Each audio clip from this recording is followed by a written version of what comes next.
차량 시동을 꺼달라는 주차관리원에게 우리 개가 당신보다 비싸다 이렇게 막말을 한 20대가 벌금형을 선고받았습니다. 자세한 사건 내용을 좀 전해주시죠. 네, 이게 지난 7월 김해의 한 지하주차장에서 벌어진 일인데요.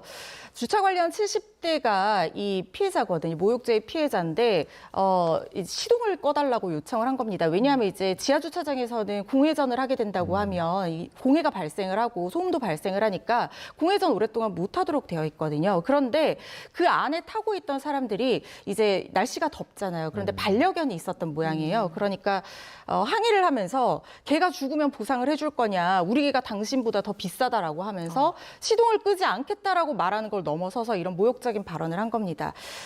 주차관리원이 이 부분에 대해서 결국에는 고소를 했던 것으로 보이고 재판까지 가서 모욕죄가 인정이 돼서 벌금 150만 원이 선고된 사안인데요.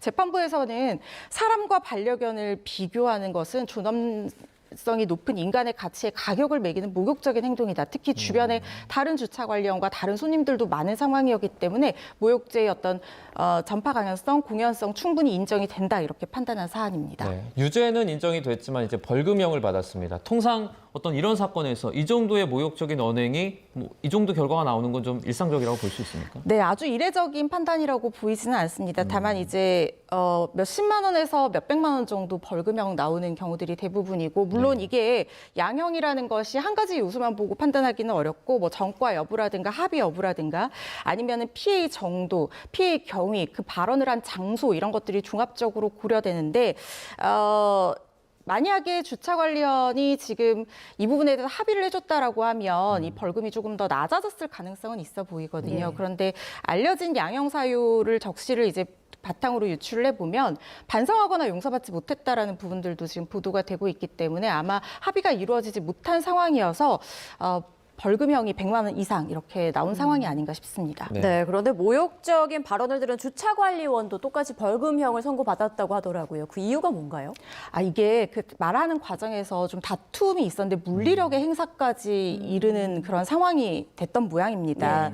그러니까 이 얘기를 들은 주차관리원이 화가 나서 이 여성의 손목을 잡아당기고 그러니까 남자친구가 동승을 하고 있었는데 차를 출발해서 현장을 빠져나가려고 하니까 이 주차관리원이 현장을 달아나지 못하게 하기 위해서 이 차 앞을 가로막고 남자친구의 옷을 잡아당기고 밀치는 그런 물리력의 행사가 있었습니다. 이 부분에 대해서 주차관리원 역시 벌금 150만 원을 선고를 받았고 또 남자친구도 벌금 70만 원형을 선고받아서 모두가 지금 전과가 생기고 모두가 벌금형 처벌을 받게 된 그런 결과로 이어진 사건입니다. 그러면 만약에 이런 모욕적인 발언을 들었을 때 이제 피해자인 자신까지 좀 어떻게 보면 처벌을 받지 않으려면 어떻게 행동하는 게 옳습니까? 이게 사실 사람이 그런 모욕적인 발언을 들으면 분노의 감정을 순간적으로 주체하기 어려운 마음은 저도 충분히 공감하고 이해합니다만은 이게 바로 전형적으로 피해자가 가해자로 변모해버린 이런 사건이거든요. 여기서 지금 이 사건에서 다 벌금형으로 처벌받고 전과가 생겨서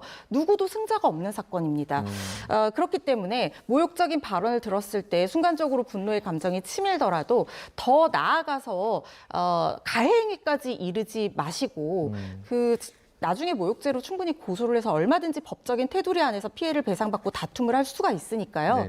그 녹음기를 켜서서 그 말에 대한 어떤 범행 현장에 대한 녹음, 증거를 수집하는 그런 정도로만 행동하시는 게 좋을 것 같다라는 생각이 듭니다. 네, 싸움은 피하는 게 현명하다라는 말씀해 주셨습니다.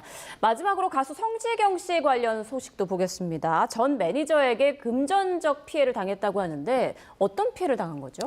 성시경 씨가 한 10년 정도 함께했던 가족처럼 생각하는 매니저가 업무 수행 과정에서 신뢰를 저버린 행동을 했다라는 것이 소속사의 공식적인 보도 자료 내용입니다.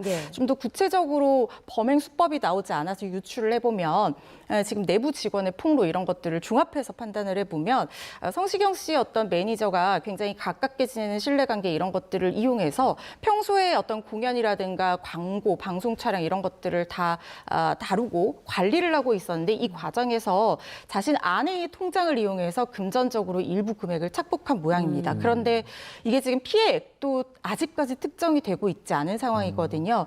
지금 성시경 씨 측에서 공식적으로 발표를 하지 않고 있는데 범행 기간이 길어서 이게 특정이 안 될 수도 있고 또 연예인과 매니저 관계는 이렇게 가까워진다고 하면 이런 것들을 하나하나 장기간 증거 자료를 남기고 뭐 이렇게 할 만큼의 사이가 아니었을 수도 있어요. 그렇죠. 그러다 보니까 증거라든가 피해 상황 어떤 파악 자체도 쉽지 않기 때문에 이 범행 수법이나 피해 규모가 아직까지는 특정되지 않고 있을 가능성이 높아 보입니다. 이런 종류의 어떤 금품 관련 횡령 의혹 같은 경우에는 공소시효가 얼마나 됩니까? 이게 지금 범행 수법이 나오지 않아서 우리가 여러 가지 범죄의 가능성을 생각을 해볼 수가 있는데요. 우선 말씀하신 그 횡령, 업무상 횡령 같은 경우에는 금전의 일부를 뭐 빼돌려서 그래서 이 원래 용도가 아니라 위탁관계에 반해서 자신의 어떤 개인적인 용도로 착복했을 때 성립할 수 있는 범죄고 업무상 배임 같은 경우에는 성시경 씨에게는 불리한데 자신에게는 유리한 계약을 체결한다든가 이런 식으로 하는 것이 이제 배임 행위에 해당할 수가 있고요. 또 사기죄도 검토를 해볼 수가 있는데 성시경 씨가 예를 들어서 아무것도 하지 않는데 성시경 씨 이름을 팔아서 뭐 투자하라라고 유도를 해서 돈을 받아서 유용했다라든가 이런 경우에 사기죄가 성립할 수 있는데 이게 모두 다 공소시효는 10년입니다. 그런데 하나하나 행위마다 성립이 될 가능성도 있지만 지금으로서 제가 생각하기에는 범죄 행위가 하나의 범위, 그러니까 이렇게 돈을 착복해야겠다라는 이 고의를 가지고 단일의 고의를 가지고 쭉 반복적으로 이루어졌다고 하면 형법상 이걸 포괄일제, 전체를 포괄해서 하나의 범죄라고 봐서 마지막 행동이 이루어진 시점에서부터 공소시효가 기산이 되거든요. 최근까지 이런 행위가 지속이 되었다면 아직 공소시효는 충분히 남아있을 가능성이 높습니다. 네, 이렇게 연예인과 매니저 간 금전 문제 종종 들리곤 하는데 만약 해당 매니저가 이제 성시경 씨에게 그 돈을 모두 돌려준다고 하면 그러면 뭐 법적 처벌은 피할 수 있는 건가요? 그렇지는 않습니다. 일단 이렇게 어떤 범죄의 고의를 가지고 행위를 해서 내가 돈을 착복했다라고 하는 순간 그 범죄는 기수, 그러니까 종료에 이르는, 완료되는 것에 이르는 것이고요. 나중에 돈을 돌려준다, 용서를 받았다, 뭐 피해를 회복하기 위해서 노력했다 이런 사정들은 양형 사유로 참작이 될 뿐입니다. 다만 이렇게 제3범죄 같은 경우에는 피해가 회복되는 것이 굉장히 중요한 양형 사유로 작용을 하거든요.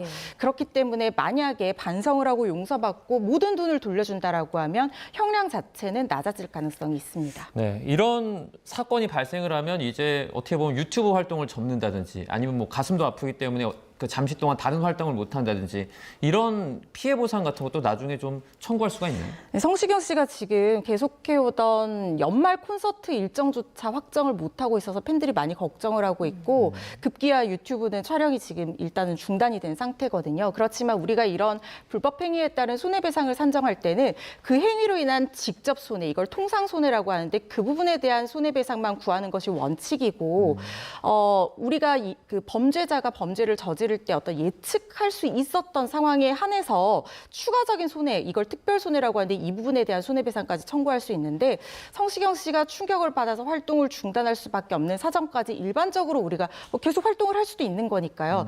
이 행위를 할 때, 불법 행위를 할 때 예상했다고 보기는 좀 어려울 수 있어서 그 부분은 위자료의 영역에서 위자료를 높이는 어떤 요소로 기여할 수 있을지언정 이 유튜브를 중단해서 발생할 수 있었으나 얻지 못하게 된 수익에 대해서까지 손해배상 청구를 하기는 어려워 보입니다. 네, 알겠습니다. 지금까지 허주연 변호사와 주요 사건, 사고들 짚어봤습니다. 고맙습니다. 고맙습니다.